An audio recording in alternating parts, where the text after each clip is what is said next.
I was down at my perch for the Xfinity race and talked to some fans down there that were at their very first event. They said that they weren't NASCAR fans, but when they heard it was coming to their city, they wanted to go check it out. They're sports fans. They want to see what's going on in their city.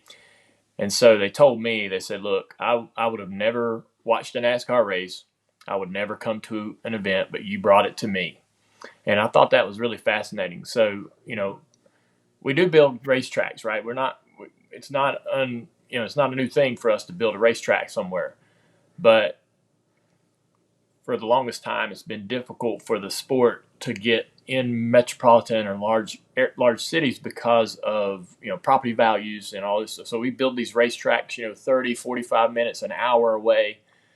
For example, Atlanta, right, is in Hampton. It's half hour, 30 minutes from the city, from downtown Atlanta.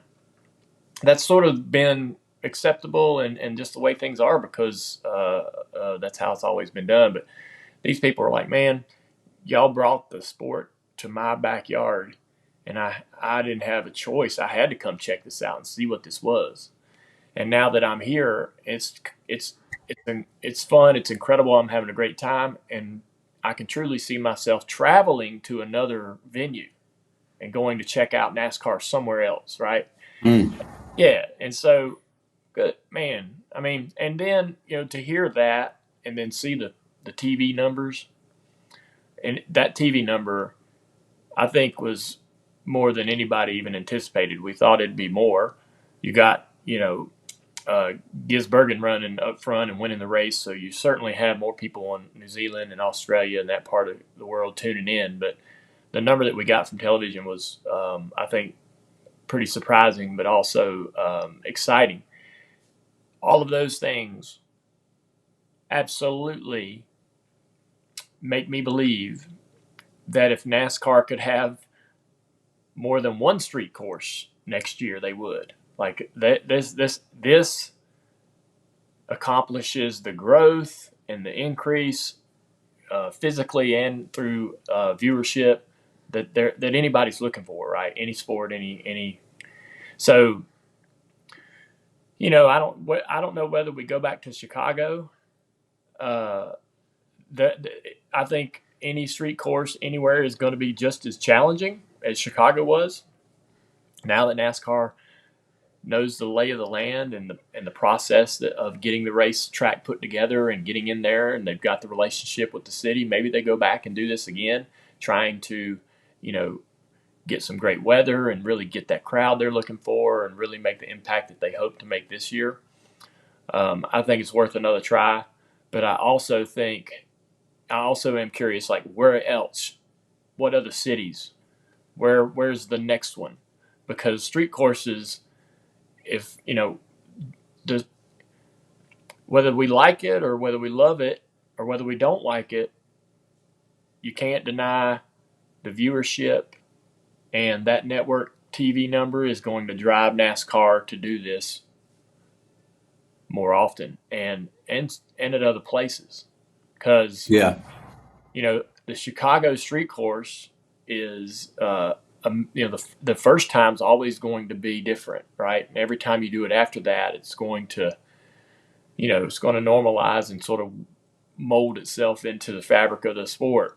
So NASCAR is always going to be looking for the next brand new thing, right? Where is the next city or the next place that can be exciting to have a street course that will give us that pop that first Chicago race did? And so I guess that's my curiosity now is who will NASCAR start those conversations with? What city officials are next on the agenda in terms of where NASCAR would love to go? Yeah, I'm glad you brought up the TV number, Dale, because I saw you retweet that, and it's worth mentioning here for anybody that didn't catch it. This was 4.795, so 4.8 million people watched it. It's the most NBC Sports most watched NASCAR race in 6 years.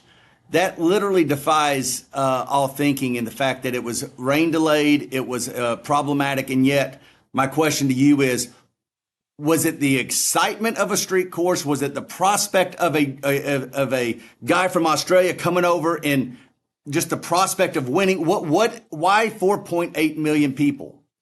Well, Shane being in the race certainly drew a lot of folks tuning in from his, his part of the world, from where he races and where he's famous. I mean, he's this guy is super famous over in Australia with V8 supercars and in New Zealand. You that certainly made a difference, but anytime NASCAR does anything brand new, the next gen car, when the next gen car ran its first race, there was a pretty substantial ratings pop that comes from this brand new car. Everybody's going to tune in and go, "Oh, what's this brand new car going to race like? It's going to be completely different." Um, and so I think everyone was just like I was for the most part. I'm gonna watch this because it's brand new and it's never been done before.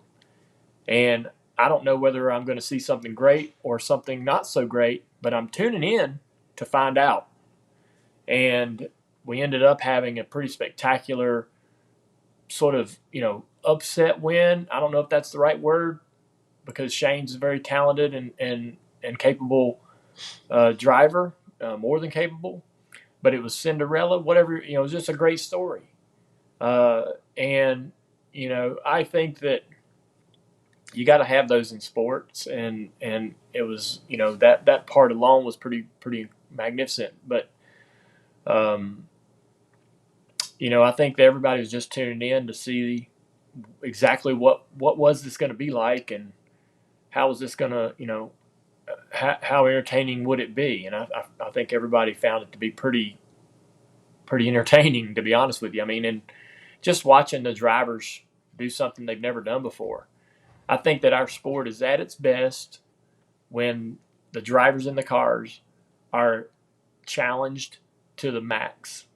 You know, putting them out there on wet tires for the first time, watching them deal with any kind of a new challenge that they've rarely or never faced.